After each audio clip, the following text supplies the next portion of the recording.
അങ്ങനെ കാത്തിരിപ്പിനൊടുവിൽ ദാവീദ് എന്ന ചിത്രത്തിൻ്റെ ഒഫീഷ്യൽ റിലീസ് തീയതി ഇപ്പോൾ ആരാധകർക്ക് മുന്നിൽ പുറത്തുവന്നിരിക്കുകയാണ്. അതിൻ്റെ ഒഫീഷ്യൽ അപ്ഡേഷനാണ് ഇന്നൊരു വീഡിയോ ഭാഗത്ത് ഉൾപ്പെടുത്തിയിരിക്കുന്നത്. വീഡിയോയിലേക്ക് വരുമ്പോൾ ഈ വീഡിയോ ലൈക്ക് ചെയ്യുക, ചാനൽ സബ്സ്ക്രൈബ് ചെയ്യുക. ഈ വരുന്ന ജനുവരി മാസം ഇനി അങ്ങോട്ട് ധാരാളം ചിത്രങ്ങൾ OTT റിലീസ് ചെയ്യുന്നുണ്ട്. നമ്മുടെ ചാനൽ ഭാഗം പരിശോധിച്ചാൽ നിങ്ങൾക്ക് കാണാൻ വേണ്ടി സാധിക്കുന്നതായിരിക്കും. ഗോവിന്ദ് വിഷ്ണുവിൻ്റെ സംവിധാനത്തിൽ ആൻ്റണി വർഗീസ്, അജു വർഗീസ്, ഷൈജു കുറുപ്പ്, വിജയരാഘവൻ, ലിജുമോൾ എന്നൊക്കെ പ്രധാന കഥാപാത്രങ്ങളായി വരാൻ പോകുന്ന ചിത്രമാണ് ദാവീദ്. എല്ലാ സിനിമാ പ്രേമികളും ഒരേപോലെയാണ് ദാവീദ് എന്ന ചിത്രത്തിൻ്റെ ഓരോ അപ്ഡേഷനും അറിയാൻ വേണ്ടി ഏറെ ആകാംക്ഷയോടെ കാത്തിരിക്കുന്നത്.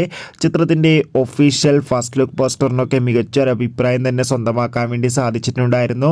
ഫൈനലി ചിത്രം ഫെബ്രുവരി 14 തീയതി തിയേറ്ററുകളിൽ എത്തുമെന്ന് കൺഫേം ആക്കിയിട്ടുണ്ട്. ചിത്രത്തിൻ്റെ ടീസർ ട്രെയിലർ ഉടൻ തന്നെ പുറത്തുവരും. എന്തായാലും കാത്തിരിക്കാം ദാവീദ് എന്ന ചിത്രത്തിൻ്റെ റിലീസിനായി. എത്ര പേരാണ് ചിത്രത്തിൻ്റെ റിലീസിനും ചിത്രത്തിൻ്റെ ടീസർ ട്രെയിലറിനും വേണ്ടി കാത്തിരിക്കുന്നത്? കമൻറ്റ് ചെയ്യൂ. Bye bye.